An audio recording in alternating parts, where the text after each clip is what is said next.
C Joseph Vijay எனும் நான்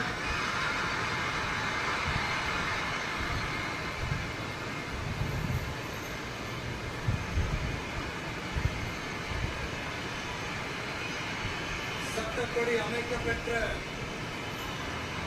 இந்திய அரசியல் அமைப்பின்பால் உண்மையான நம்பிக்கையும் மாறா பற்றும் கொண்டிருப்பேன் என்றும் இந்திய நாட்டின் ஒப்பில்லாத முழு முதல் ஆட்சியையும் உரிமையையும் நிலைநிறுத்துவேன் என்றும் தமிழ்நாட்டு அரசின் முதலமைச்சராக உண்மையாகவும் குணச்சான்றின் முடியும் என் கடமைகளை நிறைவேற்றுவேன் என்றும் அரசியல் அமைப்பிற்கும் சட்டத்திற்கும் இணங்க அச்சமும் ஒருதலை சார்பும் இன்றி விருப்பு வெறுப்பை விலக்கி